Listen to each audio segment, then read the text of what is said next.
Alors, bonjour. Alors, nous allons reprendre. Je fais remarquer aux gens qui sont en ondes et qui nous écoutent, je vous félicite d'être à l'heure. Il y a ici un bon nombre de personnes beaucoup plus difficiles, en tout cas, moins respectueux de certains comportements. Alors, on va tenter de les mater et de les amener à être à l'heure tout le temps. Et voilà. Écoutez, vous avez probablement compris que la matinée est un questionnement numérique. Et là, je vais vous amener quelqu'un qui a un point de vue particulier sur ça et qui en traite au sujet de la médiation.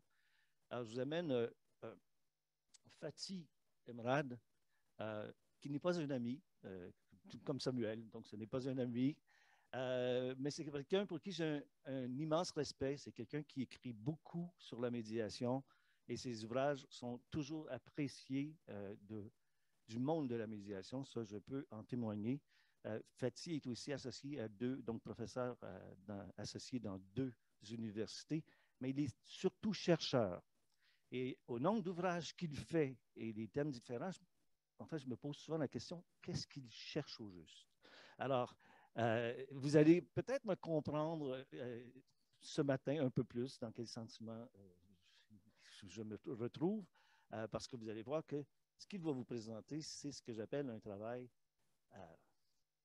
monstrueux. Je pense qu'il a fait beaucoup de recherches. Donc là, je pense qu'il savait ce qu'il cherchait. Fatih, merci d'être avec nous et je te laisse le micro. C'est moi qui vous remercie de m'avoir invité et merci de ces éloges. De temps en temps, je pourrais un peu bégayer, mais ce n'est pas grave. Oui, je suis désolé.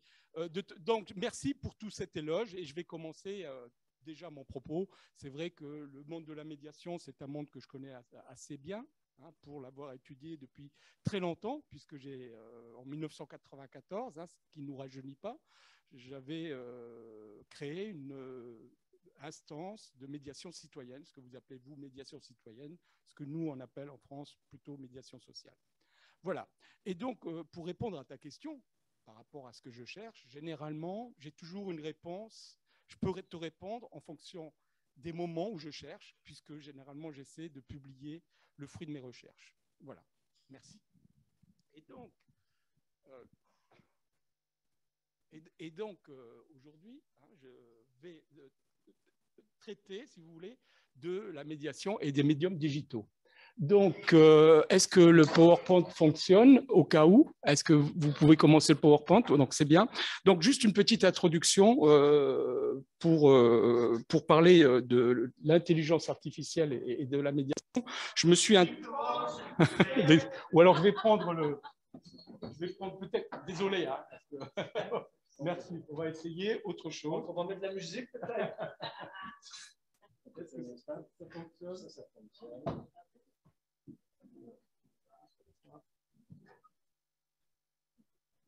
Est-ce que là, ça fonctionne? Canal 1.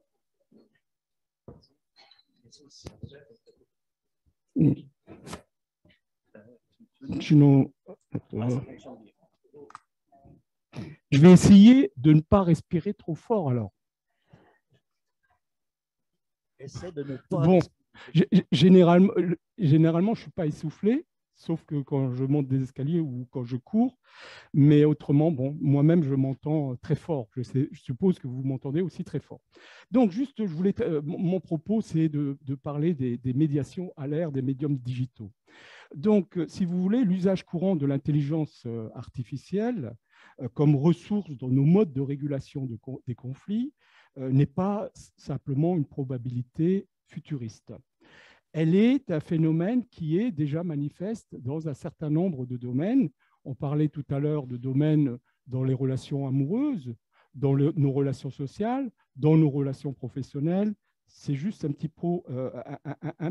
propos introductif pour dire qu'il est aussi nécessaire de réfléchir aux usages existants, mais aux usages potentiels aussi des dispositifs qui sont en partie fondés pour certains sur l'intelligence artificielle, pour mieux connaître le monde de la médiation, pour mieux connaître le travail des médiateurs, pour mieux connaître les besoins potentiels ou les usages potentiels que les médias pourraient faire de ces dispositifs. Et donc, mon propos est de m'intéresser, si vous voulez, aux impacts manifestes et qui sont aussi potentiels de l'intelligence artificielle dans le champ de la médiation. La médiation en face à face subsistera tout le temps. Et elle est très riche en informations verbales, en informations paraverbales, c'est-à-dire l'intonation, comment je pourrais appeler ça, en information non verbale, etc. Et par contre, cela ne nous empêche pas, si vous voulez, que les technologies puissent être considérées comme des moyens supplémentaires pour exercer la médiation. Et je vais essayer de vous montrer un petit peu le panorama de ce qui peut exister ou ce qui commence à exister. Et de manière générale, on assiste aujourd'hui à un changement de paradigme dans nos relations sociales, je disais tout à l'heure, même dans nos relations, dans nos communications sociales. Ce matin, l'intervenant précédent nous disait que ce n'est plus le réveil qui nous réveille le matin, mais c'est ce que vous appelez, vous, nous, ce qu'on appelle le portable, ce qu'on appelle le GSM, c'est plutôt les GSM qui réveillent les personnes. Donc, il est important de considérer la question des communications dites intelligentes, des communications dites digitales, pour mieux comprendre aussi nos régulations et nos régulations conflictuelles en particulier, puisque je vais parler sur la régulation conflictuelle. Est-ce que c'est bon ? Tu peux changer? Parce que le problème, je n'ai pas la main. Donc, ce que je vous propose aujourd'hui, c'est de vous parler de la posture que j'adopte pour bien montrer que je suis, si vous voulez, j'essaie d'être dans la tradition sociologique, d'être le plus neutre possible, et j'essaierai de montrer en quoi. Hein. Si tu peux revenir au plan, s'il te plaît. Et les principaux dispositifs qui sont utilisés, je vais vous les présenter. Je vais m'intéresser, je ne peux pas présenter tous les dispositifs, mais je vais m'intéresser à la vidéoconférence, dont beaucoup ici l'ont utilisé, et quels sont les premiers enseignements que l'on peut en tirer. On parlera aussi de l'assistance digitalisée. C'est très, très peu développé encore dans le monde de la médiation, mais je fais le pari que ça va l'être, puisque dans le monde de la négociation, notamment dans d'autres modes de régulation des conflits, ces assistants digitaux sont souvent utilisés. J'essaierai de définir, j'essaierai de poser les problèmes qu'ils renvoient. Et puis, on essaiera de s'intéresser aux principales problématiques déontologiques et éthiques. Donc, voilà.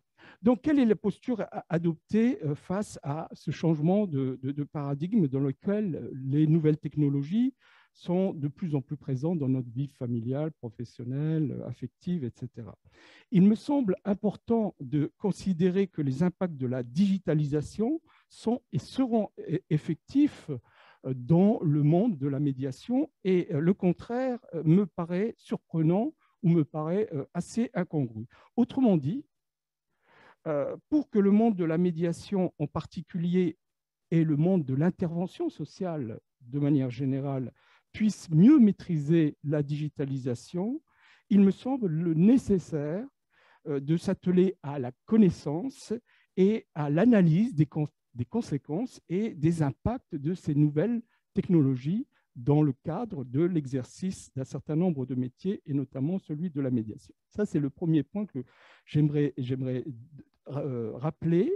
Et deuxième point, c'est justement sur la posture exacte à tenir, que j'adopte en tout cas, c'est que le rejet de toute réflexion sur les technologies intelligentes, sous prétexte qu'elles recouvrent de nombreux risques, est, de mon point de vue, contre-productif, parce qu'un certain nombre, il y a une résistance qui existe dans le monde de la médiation, et notamment dans le monde plus global de l'intervention sociale, où tout ce qui est technologie intelligente, etc., renvoie à une forme de déshumanisation. Or, de mon point de vue, plutôt que de rejeter d'un revers de main ces évolutions, il vaut mieux s'y intéresser et adopter une posture de compréhension. Mais ça n'empêche pas que l'on peut avoir un regard critique sur le développement de ces technologies.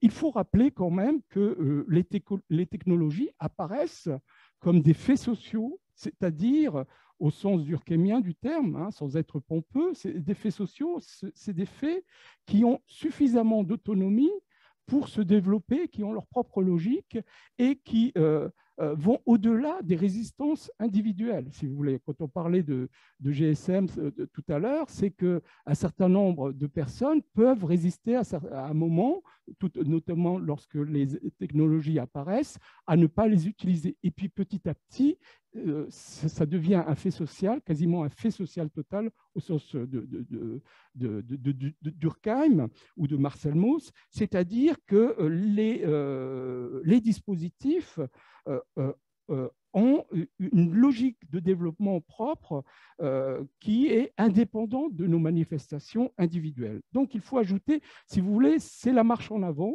il faut ajouter que le développement de la digitalisation ne dépend pas seulement des choix des professionnels médiateurs. Et elles peuvent, ou ces choix peuvent dépendre aussi des médias, ou ce que vous appelez, vous-même, des usagers. Ça veut dire que même s'il y a des résistances pour utiliser les nouvelles technologies dans le cadre d'un exercice professionnel, nous ne sommes pas sûrs que les usagers, eux, ne les utilisent pas.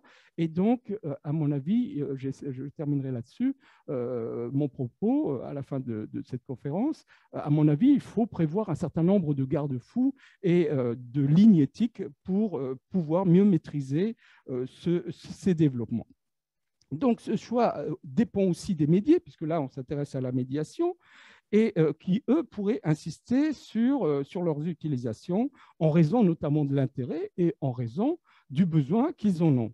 On peut prendre l'exemple d'une médiation familiale. Il y a un certain nombre de personnes, parfois, qui n'ont pas envie de rencontrer l'autre personne physiquement et puis qui vont peut-être préférer la vidéoconférence ou d'autres éléments pour pouvoir communiquer d'autres médiums.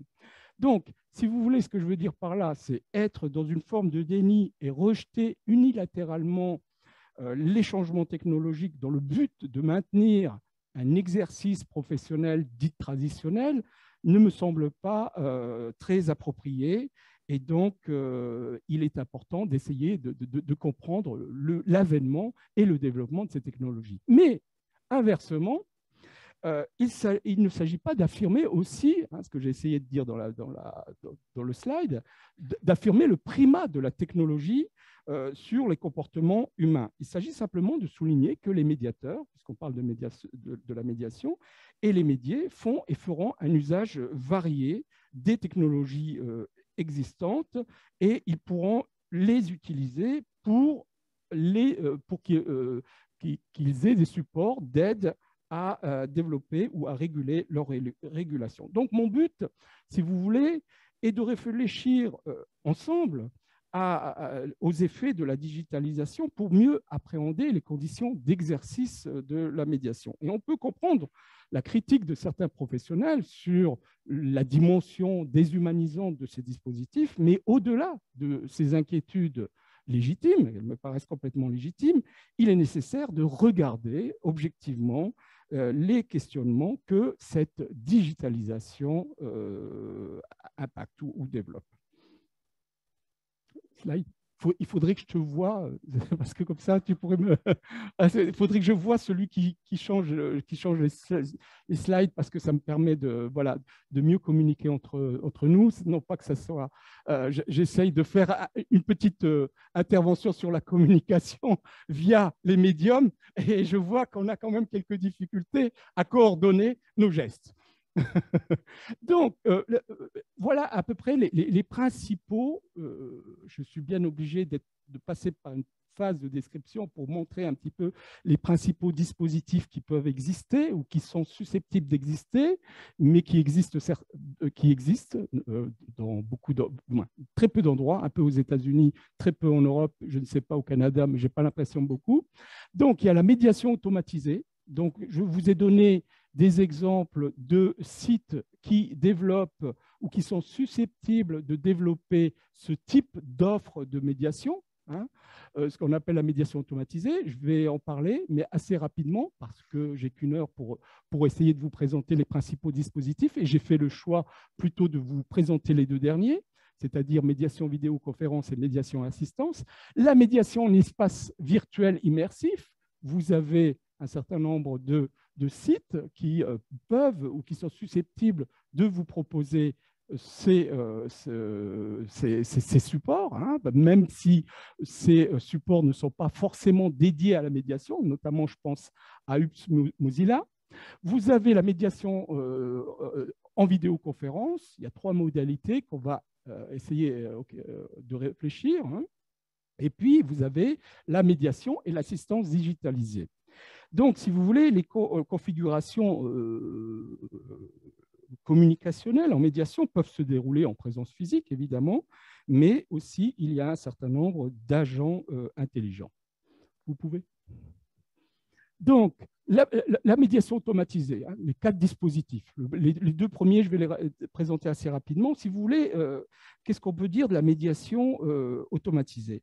La médiation automatisée peut succinctement se définir comme un dispositif algorithmique, autonome et relativement flexible, visant à réaliser des actions humaines. Je reste très général. Et ces dispositifs algorithmiques sont en capacité, notamment avec l'intelligence artificielle, de s'adapter aux situations singulières.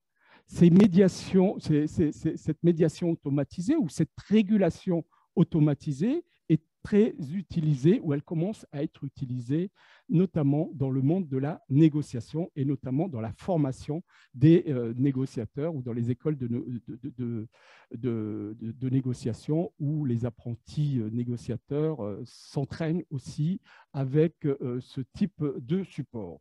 Et donc, après l'avoir défini comme un dispositif algorithmique relativement autonome et qui est relativement flexible, il faut dire qu'il y a de la médiation automatisée, ou elle peut être aussi semi-automatisée. Il y a des systèmes d'aide comme Family Viner, qui veut dire famille gagnante, hein, ou Smart Settle, qui sont des programmes algorithmiques qui identifient les possibilités de compromis dans les conflits familiaux et dans les conflits commerciaux. Et ainsi, les médiés rentrent un certain nombre de données, un certain nombre d'informations sur leurs désaccords, sur leurs intérêts, sur leurs positions. Et ces informations sont compilées et le système tient compte de la dynamique communicative ou interactive entre les individus et de la dynamique du contenu des échanges qui s'y développent. Et en fait, le programme procède par une mise en forme, si vous voulez, continuelle de cartes de compromis. Ce sont des cartes qui peuvent aider les personnes à commencer à s'orienter vers des accords possibles.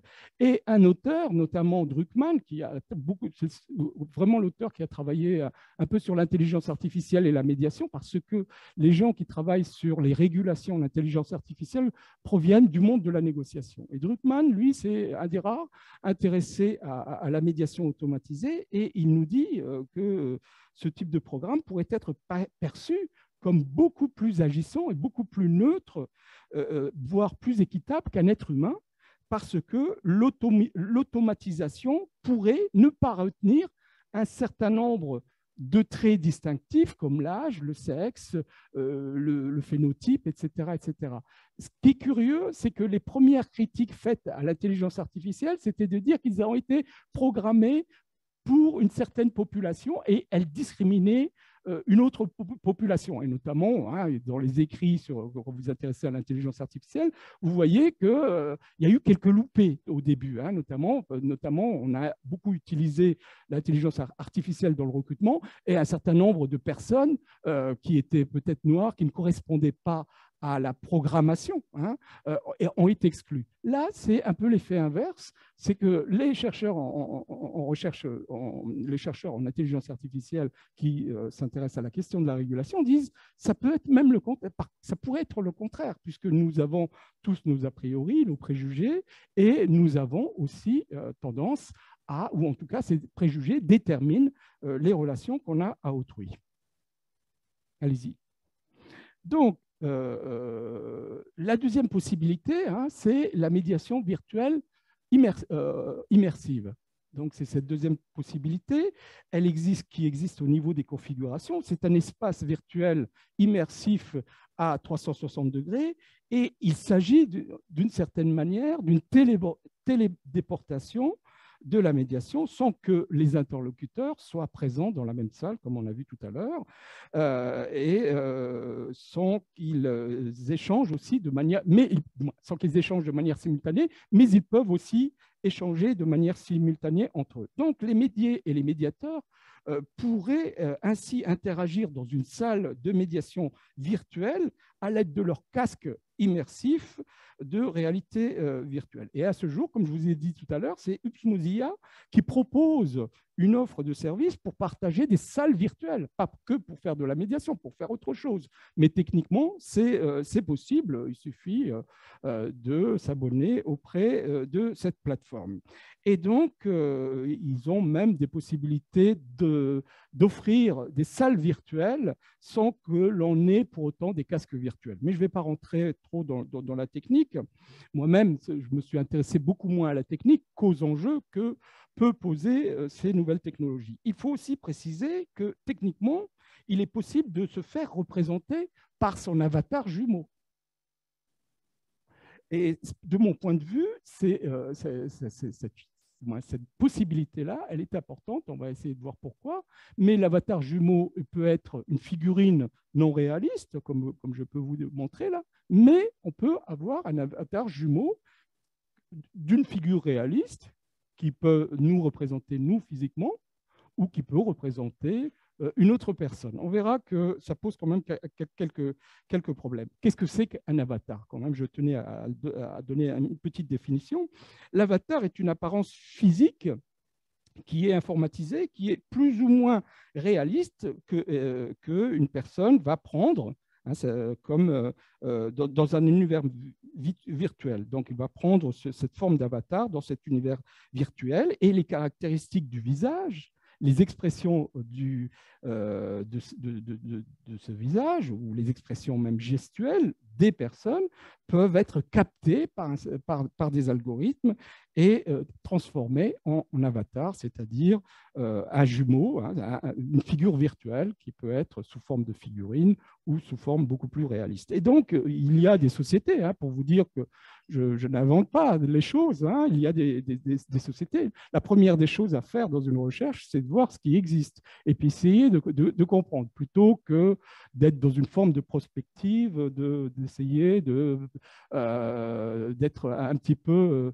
comment je pourrais dire ça, considérer qu'un certain nombre de choses peuvent exister alors qu'elles ne sont pas plausibles. Non, là, il y a un certain nombre de plateformes qui existent et notamment Soul Machine, qui est une société en Nouvelle-Zélande, qui peut numériser une personne à partir d'une capture vidéo rapide et vous pouvez créer votre jumeau numérique ou votre avatar jumeau, appelez ça comme vous voulez, et avatar qui pourrait vous ressembler. Et ces jumeaux peuvent être formés à agir ou à réagir comme un individu le ferait.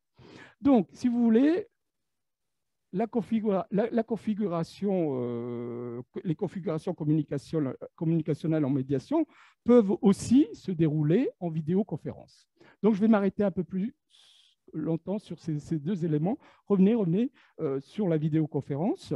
Mais avant de parler de la vidéoconférence et de ces quatre dispositifs, il me semble important de poser un certain nombre de préalables sur la digitalisation en médiation. Donc, il est incontestable que les médiums, c'est-à-dire, qu'est-ce que c'est les médiums? C'est le moyen de transmission d'un message. il est indispensable et incontestable que les médiums transforment nos interactions. Première des choses. Et vous avez un célèbre philosophe qui s'appelle McLuhan, McLuhan, qui est le célèbre philosophe canadien, qui disait lui-même, de manière assez provocatrice, je ne sais pas si c'est une qualité qui vous rassemble, mais en tout cas, McLuhan disait le message, c'est le médium. Le message, c'est le médium, ça veut dire que la nature du média compte beaucoup plus que le sens du message, le contenu du message. Et selon McLuhan, les moyens de communication l'emporteraient sur le contenu même du message. Évidemment, il n'y a eu aucune validation empirique de ce type d'affirmation, mais avec cette affirmation, ça me semble important de rappeler la nécessité de considérer l'importance du médium dans nos interactions sociales, c'est-à-dire que le médium n'est pas neutre en soi. Deuxième élément qui me semble important pour bien comprendre la question de la digitalisation, c'est que l'usage et le développement des médiums digitaux nécessitent de réinterroger le paradigme classique de la configuration dite ternaire de la médiation. Souvent, la médiation, il y a des ouvrages complets qui nous présentent la médiation comme configuration ternaire représentée par un médiateur et deux médiés. Et puis, un certain nombre de théories là-dessus qui se sont appuyées pour montrer, j'ai envie de dire, la singularité et la richesse de la médiation. Or, de mon point de vue, avec la digitalisation, comme je vous ai dit ce matin que le médium est important, avec la digitalisation, cette configuration triangulaire est, de mon point de vue, bousculée parce que maintenant, on peut considérer qu'il y a un quatrième acteur. Et donc, il est évident que l'évolution des technologies numériques conduit à réinterroger cette configuration ternaire, puisque un quatrième acteur est présent. Troisième élément de la réflexion, c'est que ces technologies concernent autant le champ de la négociation que celui de la médiation. Parce que dans mon livre, je développe un certain nombre d'auxiliaires, je développe un certain nombre de considérations qui émanent du monde de la négociation. Et vous allez me dire, la négociation, ce n'est pas pareil que la médiation. Or, je comprends qu'il y ait des frontières académiques pour bien distinguer les choses, notamment la médiation. Il y a un côté de libre arbitre, on rend beaucoup plus les individus acteurs, etc., ce qui n'est pas forcément, ce qui ne caractérise pas forcément la négociation. Mais ces frontières apparaissent, de mon point de vue, en partie, et toute proportion gardée, en partie caduques lorsqu'on s'intéresse à la régulation des conflits. Pourquoi? Parce que, certes, le tiers médiateur n'a pas à négocier, puisque c'est ce qui fait sa singularité, bien que dans la réalité, on voit qu'il y a des formes subtiles de négociation du médiateur avec des médiés. C'est sûr qu'en disant ça, je pervertis peut-être l'esprit de la médiation, mais c'est toujours pareil. Il faut s'intéresser aux définitions, mais il faut s'intéresser à la réalité, c'est-à-dire à la manière dont les médiateurs agissent. Mais, soyons d'accord, du côté le médiateur n'a pas à négocier. Par contre, les médiés, eux, souvent négocient. Et ils sont même beaucoup dans cette activité-là.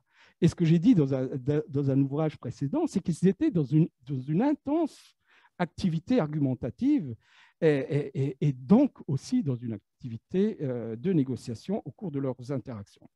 De plus, en quoi le monde de la négociation peut nous intéresser?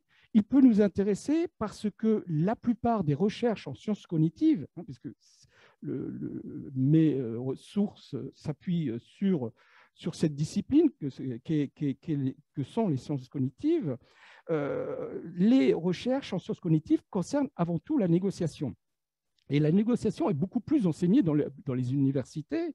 Et donc, ces universités ont leur propre laboratoire de recherche et il existe une dynamique autour de la recherche, de la négociation, et souvent la médiation peut aussi, j'ai envie de dire, s'intéresser à ce qui se développe dans ce monde. Et l'intérêt pour la négociation, notamment, il y a un intérêt, il y a des négociations commerciales, et donc vous comprendrez que la négociation renferme un certain nombre d'enjeux et d'enjeux financiers. C'est pour cette raison-là aussi que les sciences sont relativement développées. Donc, si vous voulez, en gros, profitant de ce qui existe dans le monde de la négociation, notamment en intelligence artificielle, parce que les recherches sont très prolixes, et en même temps, reconnaissant que chez les médias, il y a de la négociation et qu'eux-mêmes pourraient être susceptibles d'utiliser un certain nombre de supports que l'on trouve en négociation.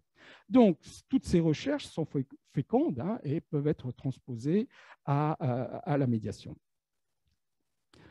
Intéressons-nous maintenant à la médiation vidéoconférence. La médiation vidéoconférence, je n'ai pas besoin de la développer, de la définir, mais évidemment, je peux la développer. Donc, si vous voulez, il y a 3 formes de modalités d'exercice de la médiation avec cette vidéoconférence. Soit vous avez des médiateurs praticiens qui sont indépendants, qui utilisent leur vidéoconférence.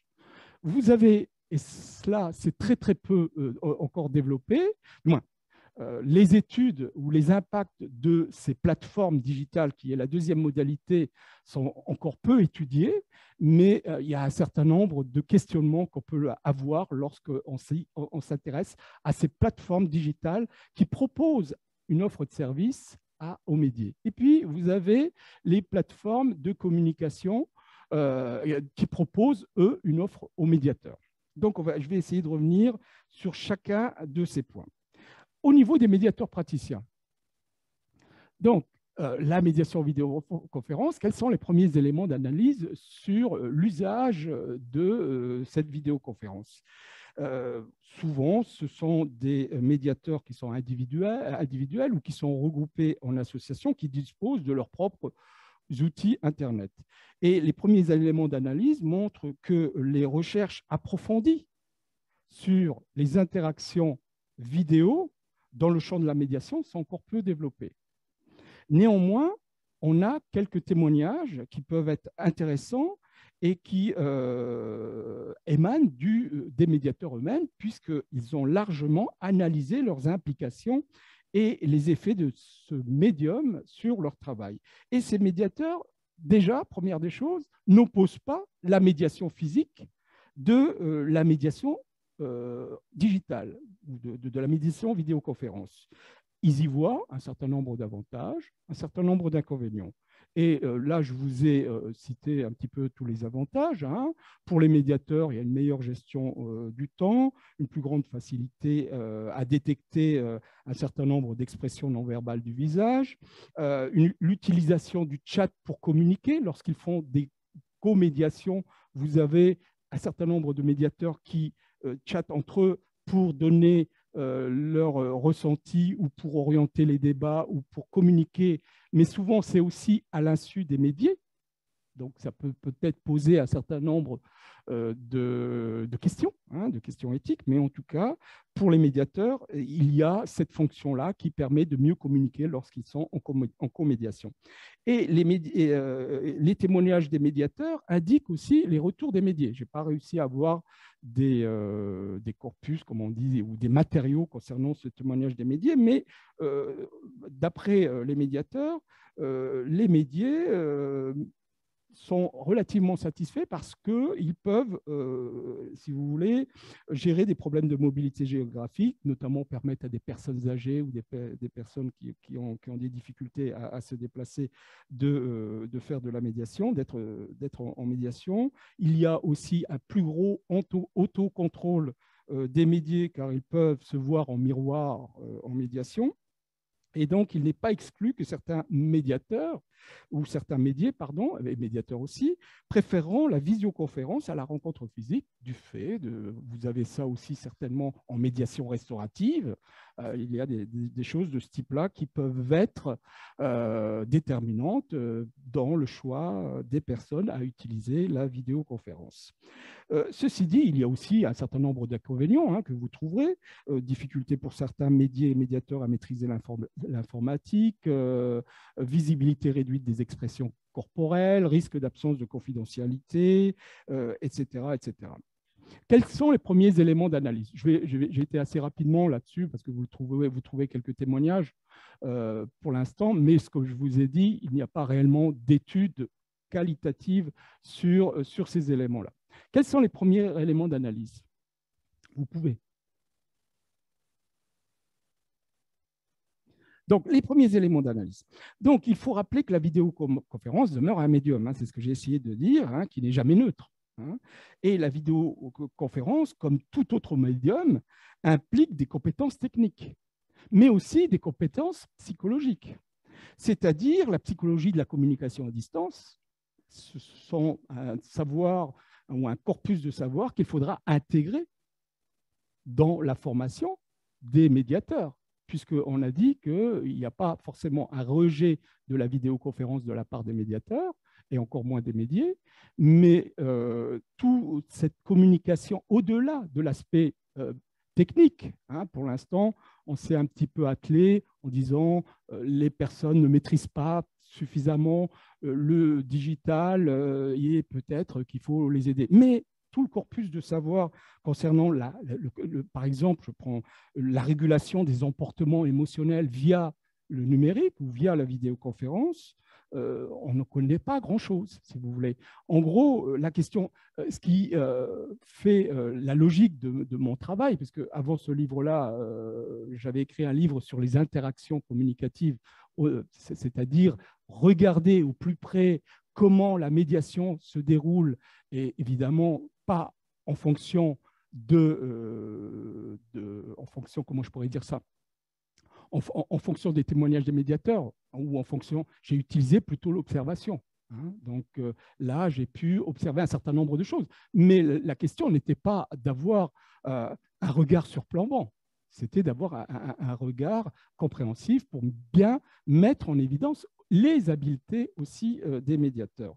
Et donc, en gros, là, il y a une avenue de recherche concernant tout ce qui est interaction communicative digitalisée, et notamment au niveau de la médiation. Ça peut exister dans d'autres domaines, mais au niveau de la médiation, ça n'existe pas. Et donc, il apparaît que les études qualitatives, qui sont encore peu nombreuses, pourraient aller au-delà des témoignages que j'ai moi-même récupérés pour essayer de comprendre un certain nombre d'avantages, d'inconvénients, mais aussi d'interactions communicatives en vidéoconférence. Et donc, les premiers témoignages montrent aussi, des médiateurs, montrent que dans la vidéoconférence, il y a un usage différencié.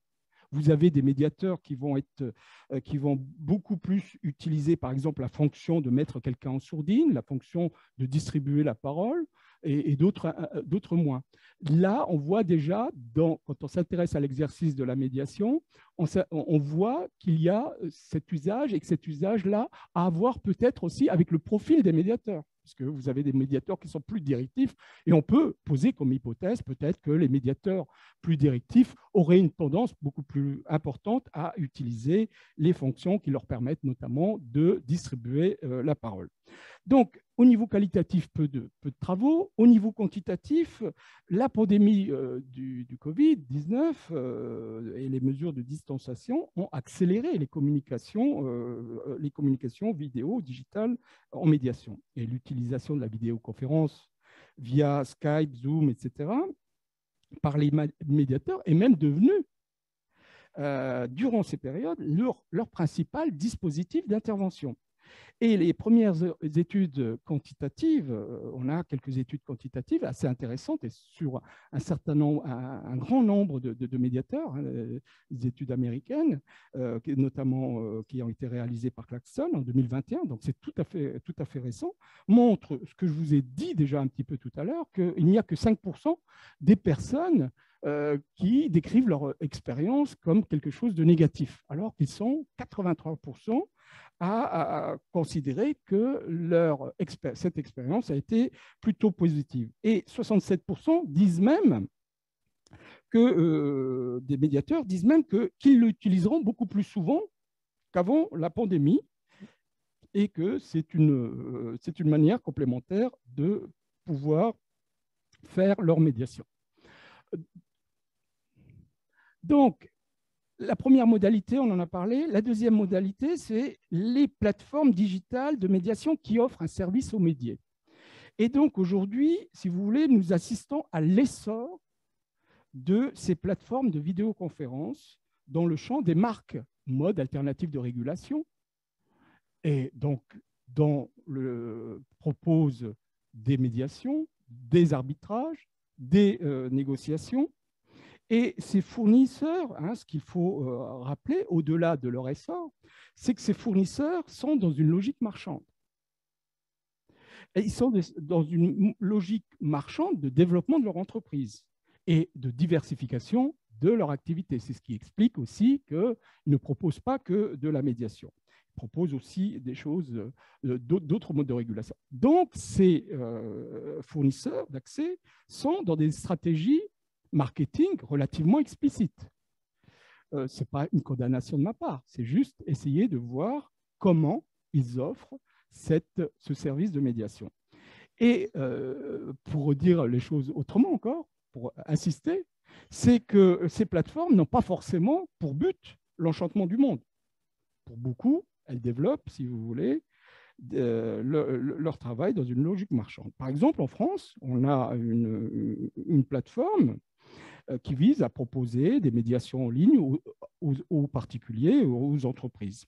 Aux États-Unis, on en a une autre qui s'appelle Kudo. Celle de la française, je ne l'ai pas citée parce que je vais dire du mal dessus, donc je ne la cite pas. En France, aux États-Unis, pardon, on a une autre plateforme qui s'appelle Kudo qui propose des médiations avec des traductions simultanées pour des médiés ou des médiateurs qui ne parlent pas la même langue. Les médiations donc, qui offrent un service aux médiés, les plateformes qui offrent un service aux médiateurs. Et ces plateformes proposent à des médiateurs praticiens, indépendants, des plateformes de communication qui sont prêtes à l'emploi.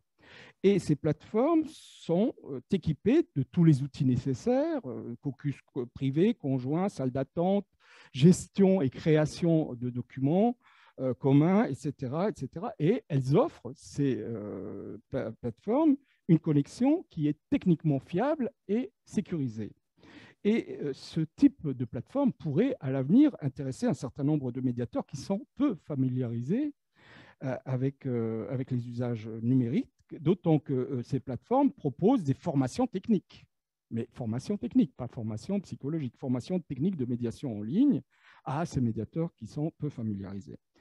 Ça, c'était la première remarque. La deuxième remarque concernant ces médiateurs, ces plateformes offrent de services aux médiateurs, ces plateformes devraient prochainement concerner aussi le prêt de salles de médiation virtuelles, grâce notamment à des casques immersifs, etc., puisque c'est peut-être quelque chose de trop technique pour les médiateurs indépendants qui utilisent leur propre support.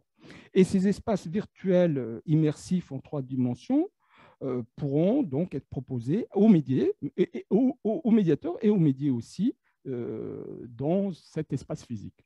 Vous pouvez. Donc, quels sont les premiers éléments d'analyse qu'on peut tirer de ces plateformes digitales qui offrent un service médié et médiateur? Pour ce qui concerne les plateformes de médiation, les principaux enseignements sont de plusieurs ordres. D'abord, ces plateformes renvoient à la problématique générale de la sécurité des données et de la confidentialité.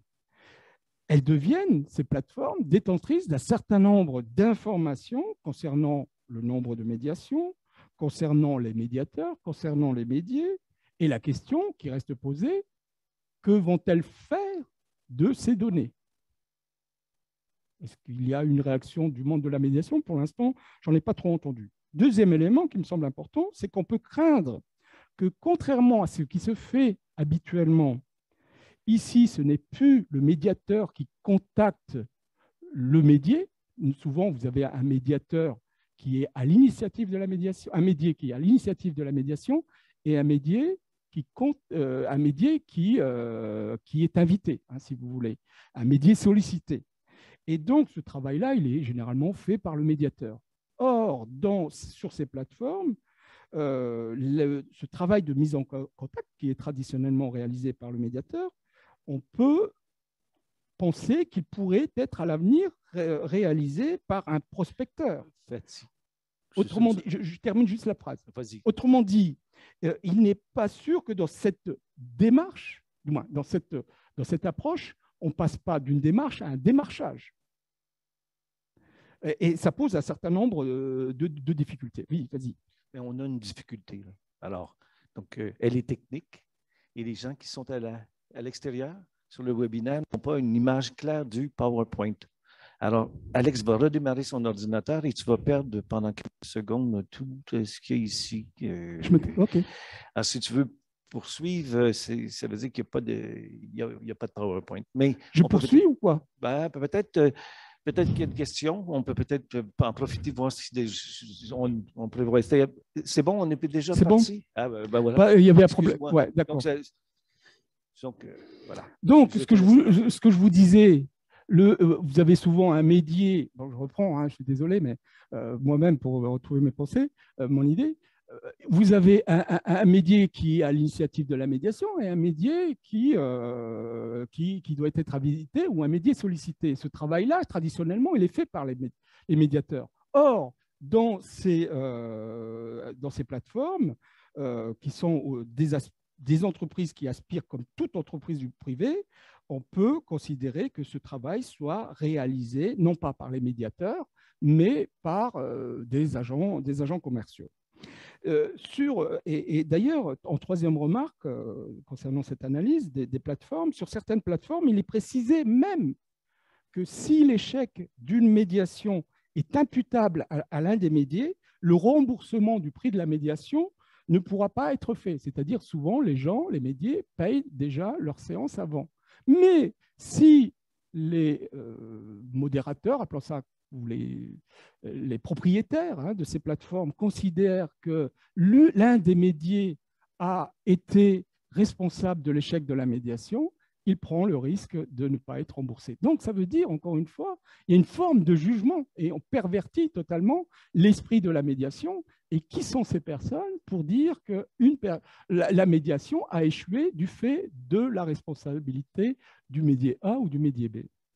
Donc, ça pose un certain nombre de difficultés et on constate que ce sont plus, si vous voulez, les règles professionnelles qui sont énoncées dans les codes déontologiques qui cadrent l'activité, mais ce sont les conditions générales de vente, c'est ce que j'ai mis sur le slide, les conditions générales de vente qui lient un médié potentiel ou un médié et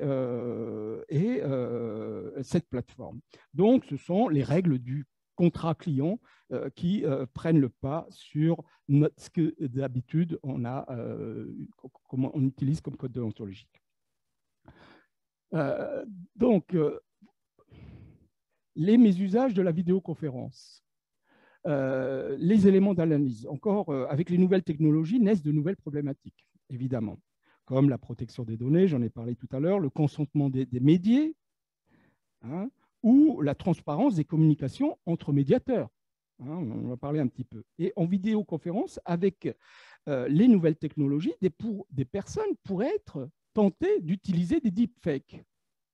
Des deepfakes durant les vidéoconférences. Qu'est-ce que c'est une deepfake? Une deepfake, c'est une méthode de trucage hyper réaliste fondée sur l'intelligence artificielle. Avec les deepfakes, on pourrait même faire jouer des acteurs qui sont déjà morts. C'est-à-dire, on prend leur visage et on les remet en scène. Donc, pour vous dire que ces deepfakes existent, mais ce ne sont pas des probabilités encore difficiles à atteindre. On le verra tout à l'heure parce que c'est relativement assez facile de créer sa propre deepfake. Hein, et c'est une méthode de trucage hyper réaliste qui permet de remplacer un visage par celui d'un autre.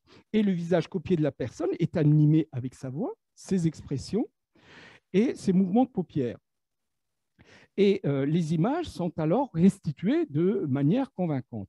Et il y a eu des investigations, notamment Henri Hajder, qui a travaillé sur l'utilisation des deepfakes, et on peut être relativement préoccupé de l'essor de ces deepfakes parce qu'il existe une marchandisation croissante de ces logiciels de production et de diffusion du deepfake, du fait que la technologie est de plus en plus accessible au grand public. Et des portails de services en ligne de création de deepfakes existent. Et ces portails fournissent à partir de photos choisies des deepfakes personnalisés. Et donc, il y a d'une certaine manière une technologie prête à l'emploi. Et Henri, j'ai pris une phrase, une déclaration de Hajder qui souligne que sur la base du taux de progrès de l'IA, de l'intelligence artificielle, nous pouvons nous attendre à ce que les deepfakes deviennent moins chers, meilleurs et plus faciles à réaliser sur un temps relativement court. En tout cas, ils sont délibérément source de tromperie et les interactants pourraient aussi les utiliser, et notamment lorsqu'ils ne mettent pas au courant les personnes. Deuxième élément, les possibilités. Le deepfake est peut-être un élément extrême, bien que ça pose un certain nombre de problèmes. Les possibilités, ce qui m'interroge, moi, c'est plutôt les possibilités de modification de l'âge, du sexe, du phénotype, qui ne sont pas écartés. Et ces usages pourraient ou peuvent paraître, aux yeux de certains médiateurs, comme invraisemblables ou insensés. Mais ne pas les questionner ne permet pas de les anticiper et ainsi, en tout cas, de prévoir un certain nombre de garde-fous nécessaires aux bonnes pratiques. Par exemple, dans une médiation inter-entreprise, il y a des forts enjeux financiers. On peut imaginer qu'une responsable, je dis bien une, c'est à dessein, vous comprendrez tout à l'heure, une responsable des ressources humaines puisse prendre l'identité physique de son boss, de son patron, par le biais de son deepfake, adopter sa voix, adopter son physique, et avec l'accord même de ce dernier, de ce patron, pour que cette dame-là puisse négocier un arrangement, un conflit important.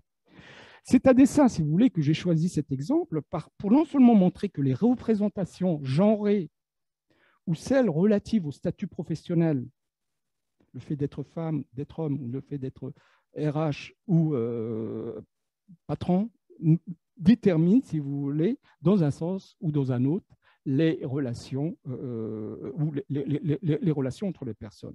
Par exemple, mon prédécesseur n'en a pas parlé, mais des joueurs en ligne, c'est science cognitive, Kay, qui a montré que grâce, du moins que les joueurs en ligne, un certain nombre de femmes adoptaient des avatars masculins. C'est pour ça, quand tu posais la question combien de femmes, combien d'hommes, il y a déjà ce biais-là. Pourquoi elles adoptaient cet avatar masculin? Pour éviter, si vous voulez, les perceptions stéréotypées, genrées, d'incompétence que les joueurs masculins attribuent à ces jeunes femmes ou à ces femmes. Et ainsi, en adoptant, si vous voulez, un avatar masculin, ces joueuses bénéficient d'attributions de compétences plus élevées. Donc, la question, si vous voulez, des possibilités de modification de l'âge, du sexe, etc., c'est quelque chose d'assez important.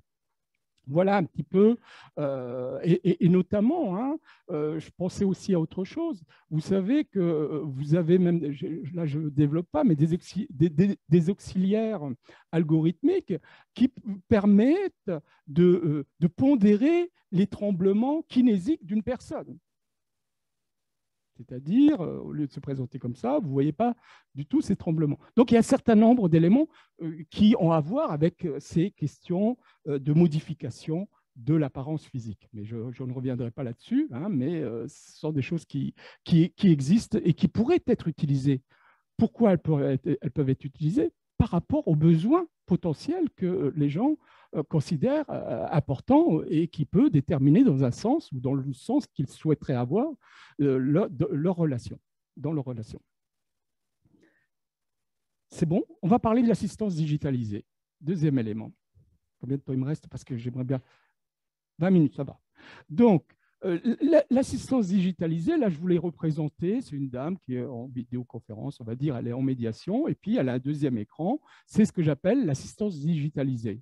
Mais l'assistance digitalisée, elle peut être contenue dans un même écran. Vous avez une partie digitale, et puis l'interaction, les visages des personnes, etc. Qu'est-ce que c'est que cette assistance digitalisée? L'assistance digitalisée, si vous voulez, c'est un programme informatique interactif qui permet à une personne physique d'établir une communication avec une interface. Après, la question se pose, qu'est-ce qu'il y a dans cette interface? Et cet assistant est susceptible de nous dispenser un certain nombre de programmes informatiques, hein, d'informations, je voulais dire, de recommandations et de prodiguer un certain nombre d'orientations. Il s'agit en quelque sorte d'un chatbot amélioré. D'accord? Qu'est-ce qu'un chatbot? C'est un agent conversationnel qui est programmé. Amélioré, pourquoi? Car il ne répond pas seulement à la conversation à partir de données qui sont préprogrammées, mais il prend en compte un certain nombre de choses qui sont liées à la situation elle-même. Donc, vous avez tous fait l'expérience d'utiliser un chatbot où un chatbot est venu vous interpeller pour vous donner des informations supplémentaires. Là, on parle plutôt de chatbot amélioré, c'est-à-dire qu'il contextualise les interactions et donc il est un peu plus complexe. Et les usages, si vous voulez, de ces assistants peuvent combiner en même temps intelligence artificielle, voix naturelle, et ils sont importants dans le domaine de la médecine. Ce n'est pas des choses qui n'existent pas. Dans le domaine de la médiation, ça n'existe pas trop. Dans le domaine du droit et dans le domaine du marketing digital. Et notamment, la prise en charge, vous avez un agent commercial qui est en conversation avec une personne et le chatbot donne un certain nombre d'éléments sur le profil de la personne tel qu'il la considère et donne un certain nombre d'informations qui permet à l'agent commercial d'agir d'une certaine manière. Et en médiation, ces assistants peuvent être utilisés aussi de manière synchrone, mais aussi de manière asynchrone, c'est-à-dire qu'on reprend les choses par la suite et puis on essaie de voir quelles sont les pistes d'accord possibles. Et si vous voulez, il y a même des logiciels de retranscription écrite de vos données verbales et ces logiciels nous permettent d'avoir un certain nombre d'informations ou un certain nombre d'analyses sur l'interaction qui s'est déroulée. On a ça, nous, hein, dans nos logiciels en sociologie. Il y a des logiciels d'analyse des données concernant les analyses thématiques, etc. Donc, ça existe déjà, sauf que là, il serait implémenté dans une forme de chatbot intelligent. Et donc, quatrième élément sur cette chose-là, ce sont des dispositifs qui sont des dispositifs d'aide à la décision. Ça, il faut le rappeler parce que, si vous voulez, ce ne sont pas des dispositifs qui font les choses à votre place. Ils ont la capacité d'analyser, de contextualiser, d'interpréter des communications verbales, etc. Mais au final, c'est vous qui choisissez, hein, à vous qui appartient la décision. Bon, ça pose d'autres problèmes, mais j'y reviendrai tout à l'heure. C'est pas parce que c'est vous qui prenez la décision qu'il n'y a pas l'influence de ce médium sur vos décisions. Donc, pour les médiateurs, en quoi ils sont intéressants, les chatbots, à votre avis? Ils sont intéressants parce qu'on pourrait envisager une comédiation digitale. Et d'autant qu'avec la nouvelle génération, hein, on a vu les jeunes tout à l'heure qui sont familiarisés avec, si vous voulez, ces supports intelligents, hein, ils pourraient être plus à même d'en faire un usage. Et donc, il est assez aisé d'imaginer que certaines comédiations puissent se réaliser en tandem, c'est-à-dire moi, médiateur, avec mon support digital ou mon assistant digital. Et des considérations économiques et des critères de performance peuvent être déterminants dans le choix d'utiliser un comédiateur digital. Ça coûte moins cher d'avoir un médiateur digital que deux médiateurs, hein. Donc, on n'est pas sûr que ces éléments ne se développent pas dans un avenir assez proche. L'assistance digitale pourrait aussi, sans aucun doute, être utilisée par les médias dans leurs négociations réciproques. Et c'est en cela que tout ce qui se passe en négociation nous intéresse, parce que tout ce qui se passe en négociation en intelligence artificielle, tous ces supports qui se développent, je ne peux pas en parler de tous, sont susceptibles d'être utilisés par les médiateurs. En effet, si vous voulez, ces assistants sont relativement nombreux dans les relations commerciales aussi, et dans les échanges téléphoniques, comme je vous ai dit tout à l'heure, et les personnes peuvent agir d'une certaine manière lorsqu'ils sont dans une communication commerciale, comme je vous ai expliqué tout à l'heure. On va passer directement à l'autre. Des petites précisions importantes, parce que, si vous voulez, cet assistant peut être orienté vers nous-mêmes ou vers un interlocuteur. Cet assistant peut saisir un certain nombre de caractéristiques verbales, non verbales. Il analyse des expressions faciales, des gestes, des indices paraverbaux. Après, la question de l'analyse, il y a peut-être des limites. Mais en tout cas, il est en capacité de nous fournir un certain nombre de réponses sur comment il me voit et comment il voit mon interlocuteur. Et l'assistance digitale, même si elle ne déroge pas à la préservation du libre arbitre, elle pose un certain nombre de difficultés. Et des recherches, encore une fois, de Druckmann, qui montrent que les assistants d'analyse, les assistants digitaux, sont particulièrement efficaces lorsque les médias sont dans des impasses communicationnelles.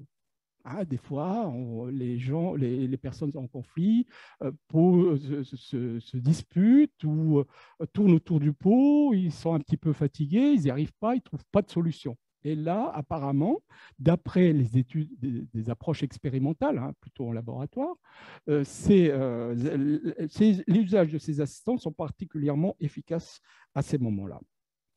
Lorsque cet assistant digital, si vous voulez, est orienté vers nous-mêmes.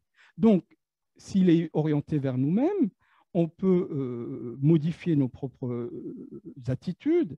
Et l'une des conséquences plausibles est que les usagers de ces assistants, que ce soit médiateurs ou médiés, soient beaucoup plus dans l'autocontrôle lorsqu'ils se scrutent ou lorsqu'ils se savent scruter par autrui. L'orientation de cet assistant vers un interlocuteur peut se faire à l'insu de cet autrui. Et ce type d'usage pose un certain nombre de problèmes éthiques, hein, en termes de transparence. Et encore plus si c'est le tiers médiateur qui utilise cet assistant orienté vers autrui pour avoir des informations et à l'insu de cet autrui qui est en l'occurrence le médié. Et des recherches, encore une fois, je m'appuie sur les recherches expérimentales, les recherches notamment de Mel montrent que dans les situations de négociation, les individus qui ont la possibilité de programmer leur assistant digital sont parfois enclins à utiliser des tactiques trompeuses du type mensonge, rétention d'informations, imposture émotionnelle, etc. Et en effet, lorsque les expériences de négociation sont perçues par ces personnes comme négatives, ils sont beaucoup plus disposés à adopter ou à faire adopter aux assistants de l'intelligence artificielle des tactiques fallacieuses. On peut imaginer de même en médiation qu'un médié qui a le sentiment de subir des agissements négatifs de l'autre médié au cours de la médiation puisse lui-même utiliser cet assistant aussi à des fins stratégiques avec une certaine facilité. Mais aujourd'hui, il y a quand même une petite remarque, parce que je sais que je vais avoir la question tout à l'heure dans l'Assemblée. La plupart des chatbots n'intègrent pas, si vous voulez, les fonctions d'interprétation des éléments non verbaux. Mais de nombreuses études en sciences cognitives et en laboratoire développent des supports qui ont la capacité d'intégrer progressivement ces éléments ces éléments non verbaux. Et ces assistants ont leurs limites. Ils prennent aussi difficilement en compte ce qu'on appelle les habiletés des médiateurs. Parce qu'il y a des formes d'habileté, des savoirs tacites, hein, pour certains, ils appellent ça, les Grecs appellent ça la métis, c'est-à-dire le savoir pratique. Ceci dit, on peut considérer que le développement aille vers cette compétence progressive des assistants, puisque ces assistants ne sont pas l'objet seulement d'une pré-programmation, ils ont la capacité de s'auto-former. Hein, c'est ce qu'on appelle le deep learning. Donc, ils acquièrent aussi des compétences qu'ils ont copiées aux humains. Mais voilà, il y a encore quelques limites, mais on ne peut pas vraiment écarter d'un revers de main ces supports que sont les assistants. Donc, si vous voulez, aujourd'hui, l'idée de disposer d'un assistant digital en médiation semble assez incongrue, et pourtant, on peut considérer qu'ils peuvent se développer à l'avenir au nom d'une certaine efficience, et notamment pour des médiations qui sont à fort enjeu. Des médiations entrepreneuriales, des médiations financières, des médiations à portée stratégique, etc., etc. Et la technologie de détermination des expressions émotionnelles utilisées est déjà utilisée dans le champ du recrutement, ou dans les centres d'appel, ce que je vous disais tout à l'heure. On a un client et puis on a un certain nombre d'informations qui nous donnent des éléments sur le profil de ce client. Et donc, malgré, si vous voulez, les objections scientifiques, il y a quand même un développement auquel il faut aussi réagir en termes de réflexion et de proposition d'un certain nombre de garde-fous. Et puis, évidemment, la question non verbale, elle est difficile parce que, si vous voulez, pas forcément facile de relier une émotion de manière aussi affirmative à une expression. Hein. La causalité entre émotion et expression n'est pas aussi... Je peux rire parce que quelque chose me fait rire, mais je peux rire aussi par dépit. Donc, voilà, il y a un certain nombre de limites à donner. Quels sont les questionnements que je peux avoir encore sur ces assistants digitaux, sur cette interface homme-assistant?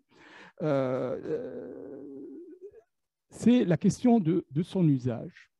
Les médiateurs, si vous voulez, peuvent soit approuver l'utilisation par les médiés de ces assistants ou poser leur veto. Mais s'ils posent leur veto, on peut considérer qu'ils peuvent être considérés comme ne pas garantir les meilleures conditions parce qu'on aura créé comment je pourrais appeler ça, de la frustration, hein, pour créer une certaine forme de frustration qui est peut-être pas bonne pour améliorer les bonnes conditions, ou pour poser les bonnes conditions, les bonnes conditions d'un échange entre les médiés. Donc, toute la question va se poser. Est-ce qu'on pourra accorder aux médiés la possibilité d'utiliser leur assistant? Si on leur accorde, OK, se pose un autre problème. Si un médié utilise un assistant et l'autre ne l'utilise pas, imaginez via une vidéoconférence, il y a quand même, ça bouscule un petit peu les conditions d'équité.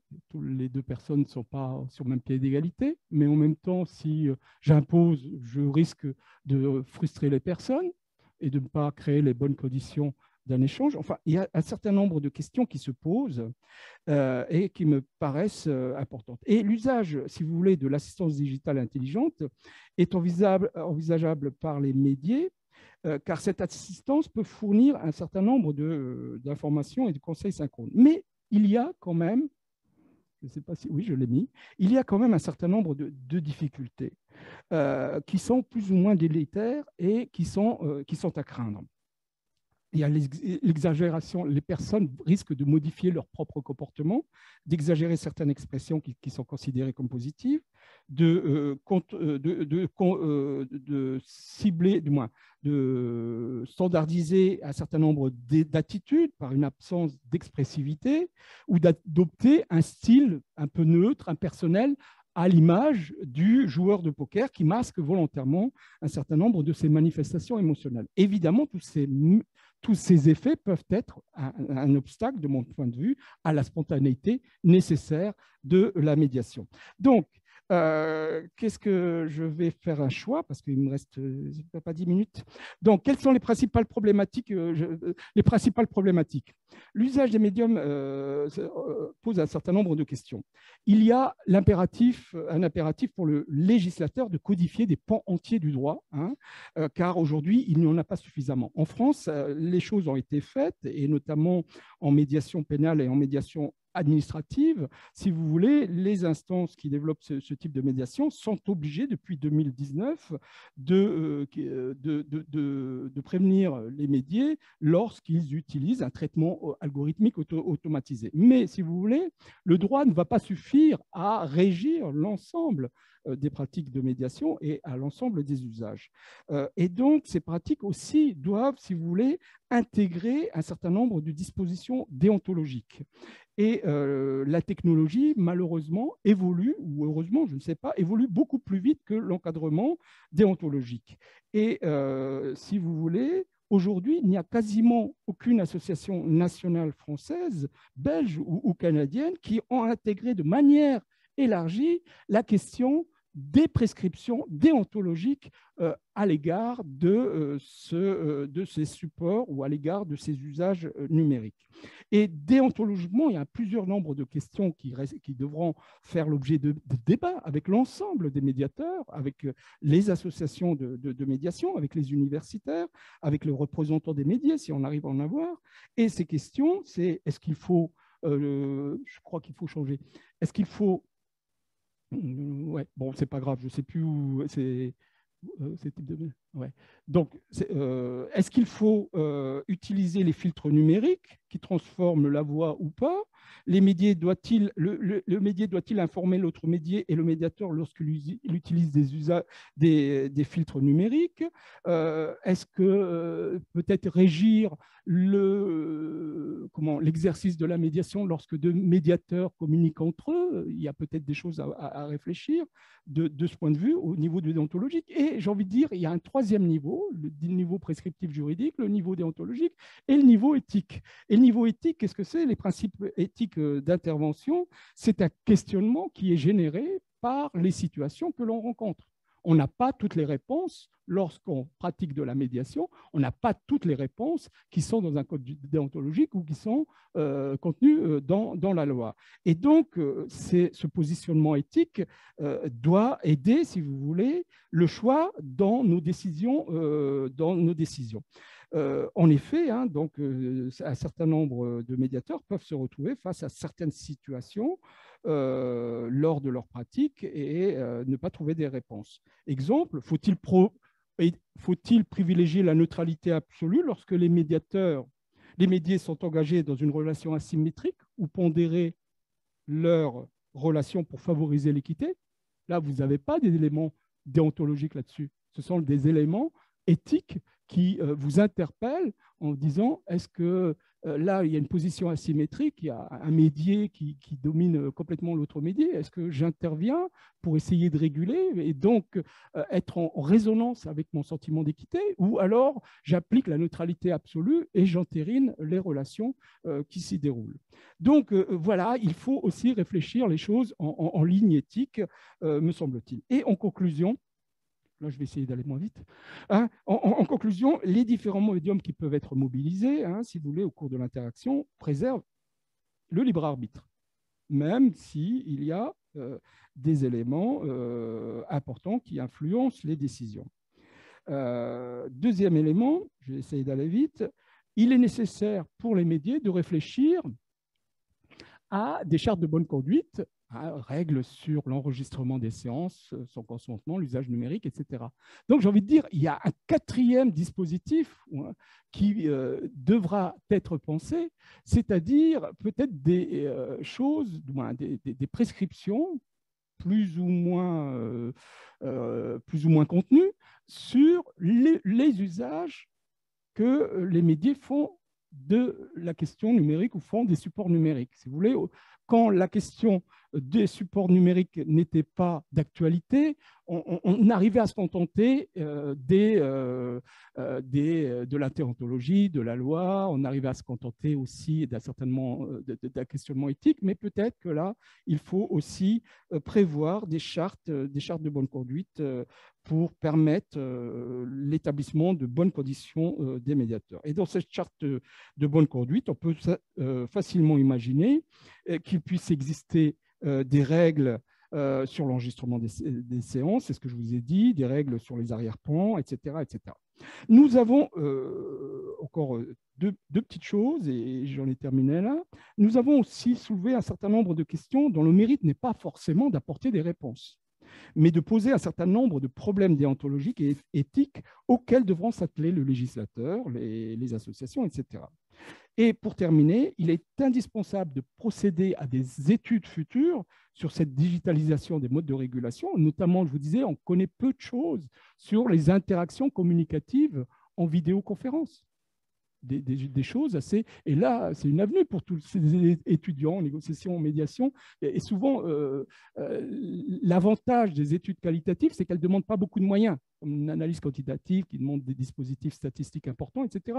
Et l'analyse qualitative, c'est quelque chose avec très peu de représentation, c'est-à-dire pas besoin d'avoir un échantillon représentatif pour saisir un certain nombre de complexités liées au processus, etc. Il y a donc un corpus de savoir à intégrer dans la formation des médiateurs, je le pense, corpus de savoir qui sont liés à la psychologie des interactions, à la sociologie, etc.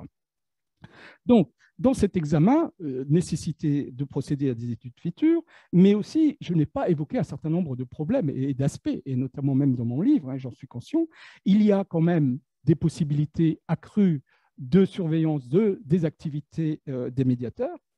Il y a aussi une utilisation instrumentale des plateformes de médiation pour développer leur logique de marketing grâce aux multiples informations algorithmiques. Ils vont avoir un certain nombre de données qu'ils peuvent réutiliser par la suite. Et donc, je reviens là-dessus parce que c'est le débat en ce moment en médiation. La création d'un observatoire indépendant, tant préconisé par les chercheurs, par les praticiens, par les associations, apparaît beaucoup plus que jamais, plutôt, impérieux, ne serait-ce que pour accompagner ce changement radical de paradigme que génèrent les nouvelles technologies. Je vous remercie.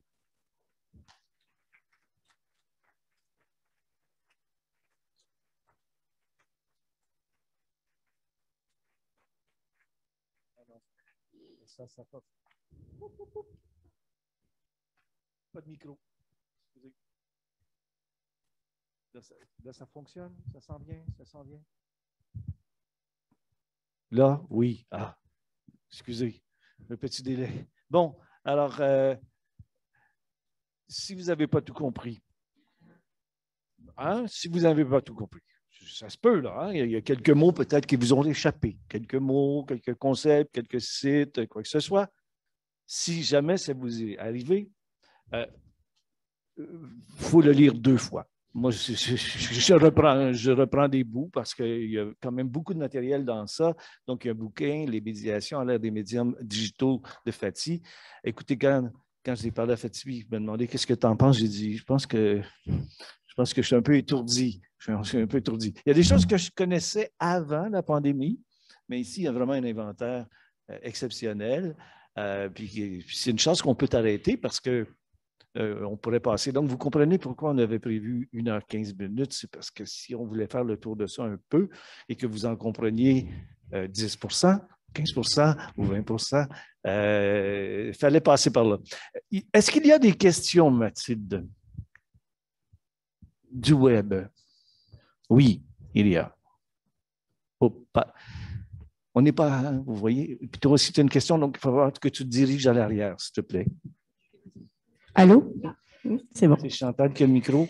Oui. Il y a une question de Jacques Fagé. Ces dispositifs ne reposent-ils pas sur une confusion entre négociation assistée et médiation? Est-il pertinent de parler de médiation à leur propos? Donc, pour répondre à Jacques, hein, ce que je vous disais, les distinctions académiques entre médiation et conciliation sont indispensables, elles sont nécessaires. Moi-même, j'ai participé au débat pour définir, à mon niveau, les différences entre négociation et médiation. Notamment, j'avais écrit un petit article de connaissance sur les différences, les différences entre les différentes marques.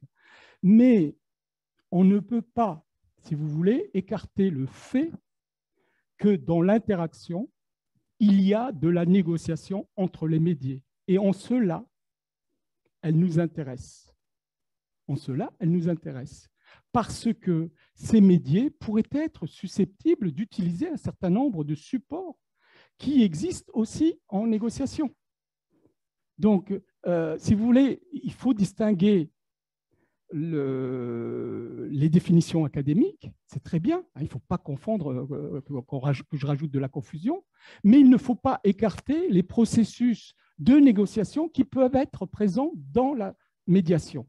C'est deux choses complètement différentes. Et en cela, ça me paraît intéressant. Et pourquoi ça me paraît d'autant plus intéressant, et je le dis dans mon livre, souvent les définitions de la médiation sont des définitions prescriptive, c'est-à-dire voilà, comment est la médiation, comment elle doit être. Il y a très peu de définitions descriptives, c'est-à-dire comment elle se déroule. Et je considère que les définitions françaises devraient beaucoup plus intégrer et des éléments prescriptifs et des éléments descriptifs. Et il y a un Américain qui nous propose, NAUS, je crois, il s'appelle NAU2S, qui nous propose une définition assez intéressante. Il nous propose une définition qui intègre ces éléments-là. Certes, la distinction académique est nécessaire, mais dans sa définition, il introduit le fait que les médiés négocient aussi, ne font pas que ça, mais négocient aussi dans leurs interactions. Et donc, je suis assez sensible à ces questions de distinction, hein, je connais un petit peu le sujet, mais j'ai souhaité ne pas écarter toutes les réflexions qui existent dans le monde de la négociation, d'autant que ce monde de la négociation est très prolixe en termes de recherche et en termes de recherche des sciences cognitives. Et puis en plus, j'ai envie de dire, les distinctions académiques, elles sont utiles. Elles sont utiles pour avoir une certaine intelligibilité des choses. Mais elles ne représentent pas forcément la réalité. J'ai oublié ce que j'allais répondre, mais elles ne représentent pas forcément la réalité. Voilà. Par exemple, oui, Fischer et Ury, la négociation raisonnée, c'est de la négociation. Et pourtant, un certain nombre de médiateurs utilisent ce modèle, hein, puis par la suite, qui ont été réactualisés, aménagés, selon Fiutak notamment, qui a repris un petit peu les travaux de Fischer et Ury. Donc, si vous voulez, essayons de ne pas exclure des éléments qui nous paraissent importants. Voilà. On va passer à des questions dans la salle. Oui, j'ai Madame Bello. Alors, encore moi. Merci, Fatih. Je suis absolument convaincue qu'on ne peut pas faire de déni, que ça va être l'avenir, etc. Au Québec, on a de belles initiatives. Il y a le Centre de règlement des différends sportifs du Canada qui fonctionne depuis 20 ans au téléphone seulement. Le Centre de règlement des différends sportifs du Canada qui fonctionne uniquement qui fonctionne au téléphone maintenant avec visioconférence, mais depuis plus de 20 ans. On a une plateforme qui s'appelle Parle qui travaille en matière de consommation. Puis la Colombie-Britannique est très, très, très en avance dans ce domaine-là. Un des enjeux qu'on a au Canada que tu as sûrement commencé à voir, c'est l'espace. Alors, on a des enjeux où des régions entières ne sont pas desservies en termes de justice. Alors, la technologie va être très utile. Ma question. Je ne sais pas, avez-vous vu, est-ce qu'il y a du monde dans la salle qui a vu la série Lie to Me? Hein, c'est une série sur une personne qui est capable d'identifier si la personne a menti ou non selon ses traits physiques. Alors, c'est comme une espèce d'anthropologue du langage non-verbal. Puis moi, quand je t'écoute, il y a une chose qui me rend, puis vraiment, sincèrement, ça me rend folle. c'est la question culturelle.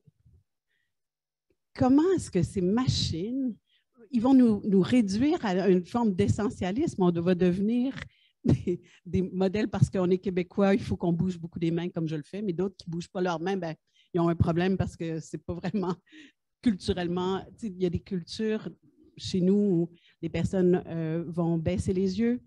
Puis on a des problèmes de cet ordre-là dans les cours de justice. Les femmes sont réputées comme étant particulièrement peu crédibles parce qu'elles doutent. Alors, dans les procès, c'est un gros enjeu. Mais ces systèmes informatiques qui vont identifier les réactions des êtres humains, comment est-ce qu'ils... En tout cas, je comprends qu'ils font du deep learning, là, mais il me semble que c'est du deep learning aussi du racisme, du sexisme, puis toutes sortes d'approches que moi, sincèrement, ça me fait dresser les cheveux sur la tête, puis j'en ai beaucoup. J'ai pas entendu, ça peut? Ça me fait dresser les cheveux sur la tête et j'en ai beaucoup. Et là, oui, de cheveux. Mais j'ai dit qu'il ne faut pas aussi considérer, moi je ne suis pas séduit par les technologies, mais il ne faut pas non plus les considérer, comment je veux dire, les rejeter d'un revers de main. Il faut essayer de les comprendre. La question culturelle, vous ne pensez pas que, par exemple, le GSM, ce que vous appelez, nous on appelle le portable, le téléphone portable, il est utilisé au fin fond de l'Afrique aussi. Donc, parfois, si vous voulez, l'usage, le besoin est tellement important que les usages font fi de la question culturelle, mais ça ne veut pas dire que par la suite, on affine les différents modèles algorithmiques pour intégrer des éléments culturels. Le racisme et le sexisme. Le racisme et le sexisme, il existe aussi dans les interactions. Et peut-être que pour des gens comme Druckmann, un certain nombre d'algorithmes sont beaucoup moins susceptibles de s'appuyer ou de déterminer leur comportement pas à cause de leur représentation sexiste ou raciste que les dispositifs eux-mêmes. Donc, ils sont, en tout cas, j'ai envie de dire, pour un certain nombre de chercheurs en sciences cognitives, ils ont des compétences à discriminer les éléments de type préjugé, etc., etc. Mais après, voilà, je peux pas vous dire comment ça va se développer, mais ces questions-là, elles pourront aussi être implémentées dans le développement des compétences de ces supports. Je vais probablement arrêter ici la discussion, les questions, à moins qu'on puisse passer à une autre question. Mais comme on doit arrêter à 11h30 pour redébuter à 13h. Donc, je vais vous remercier, je vais te remercier. Je pense que ce que tu commences, en fait, c'est tout simplement, puis on est tous d'accord, on est plusieurs d'accord avec toi, de montrer qu'il y a vraiment une effervescence, que la marmite, ça boue, il y a plein de choses. Bien entendu, il y aurait des discussions déontologiques et éthiques sur qu'est-ce qu'on fait, qu'est-ce qu'on intègre, et ces choses-là, mais il est fort probable, peut-être que tu es d'accord avec moi, que dans quelques années, un médiateur qui s'affiche devra indiquer compétences numériques X, Y et Z. Alors, et si on ne prend pas conscience de ça, bien, les gens vont s'organiser autrement. Et ça, je pense que c'est tous les professionnels, ce n'est pas seulement les médiateurs, donc ton discours touche plus large que ça. Alors, je me suis permis le petit dernier mot, et là, je vais être obligé de prendre le mot pour le congrès d'Angers. Alors, je veux à nouveau te remercier, Fatih. Merci beaucoup, c'était énorme.